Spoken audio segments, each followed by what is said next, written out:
sa ating lahat. Ako si Konsehal Yula Lopez mula sa bayan ng Chao, Quezon.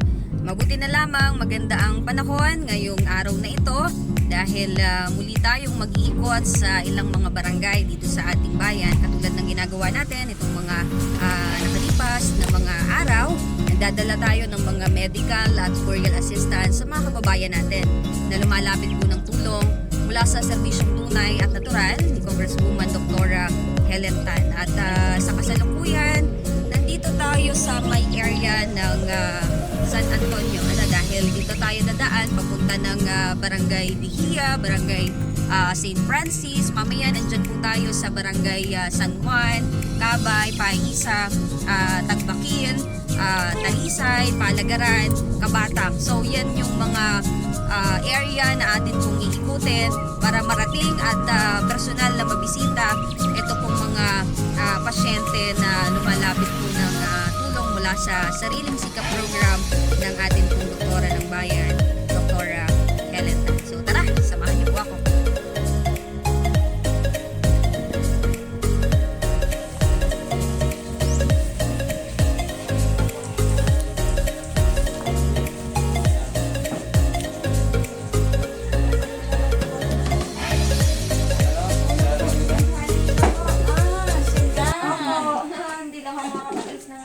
Sa yung pinaiikot dito ni Ma'am Helen. Opo, kay Kong Helen po para po dun sa mga lumalapit po ng tulong. Sana, tuloy.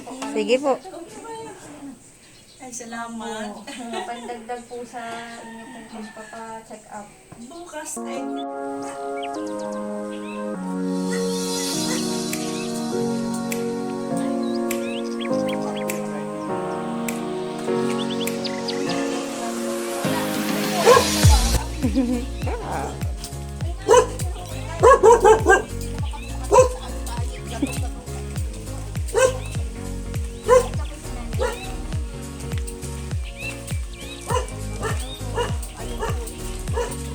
pag-umusahin pala eh. Sir Gisay. Tagisan daw, tagisan. Yung nag-aaral ka ito sa amin ko sa Halabadi. Parang muna. Oo. Kita kayo na lang po, huwag niyo po bangunin. At doon nakasarap ng Ay, upo. kakada po sa masahe.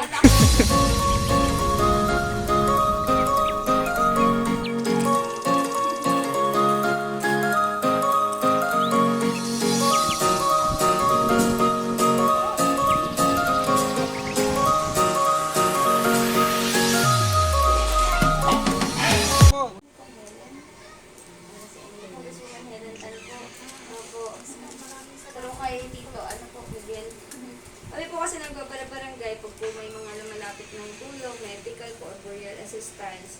Personal po namin dinadala sa mga bahay po ng mga lumalapit po sa amin.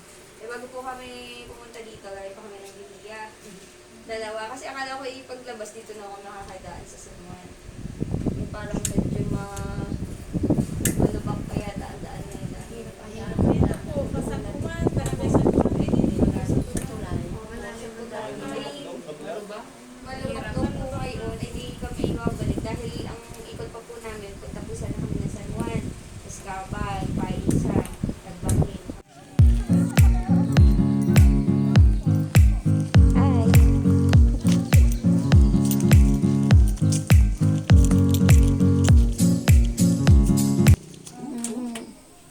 Ay, malabo po yung kabilang ayun. Dati nga po hindi nakakakita. Kaliwa.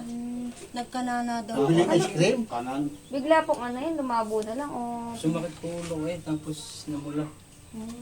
Nasa lang po ng paningin ng 4 na araw. Tapos ngayon po nakakaninog na. Nung nagpagamot na nga po siyang 2 beses. Opo. Hindi ko na po naibalik eh. Hihingan pa po yan ng mga x-ray. Kaya po yung ano po, Sa hospital? pandagdag niyo po dun sa ano. Salamat po. Pampa-check up. Sa hospital?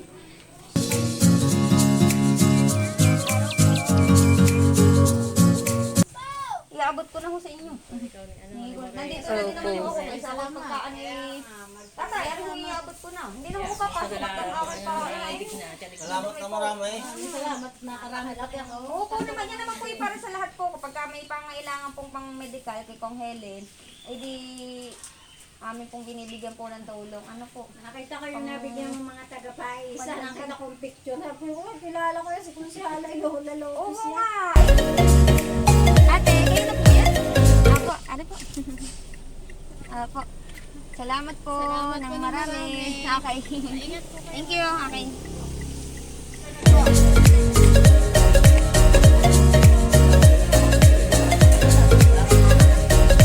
Hindi, dadaanin sa may ako. Ayun na yan. Yung dadaanan namin. Ito sa'yo. Dito yung ikaw, yung si Kusala, yung bata mo.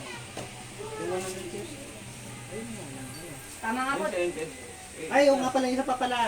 Yung ni Cole.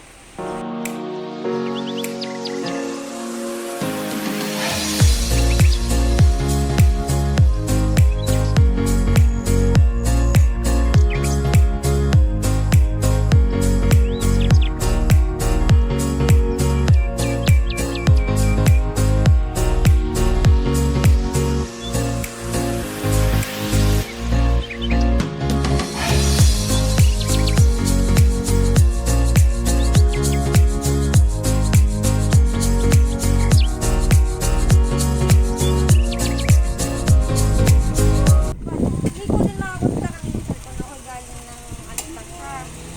Pero kahapon, ay ulang-ulan naman. Sabi ko naku, ang hirap din baka makasulit na rin magawa. So, kasi nakasulit. Gandang araw po sa inyo. Silang tatlo, tapos yung mga isa ko nandun nakahiga eh. Ay, sabi ko.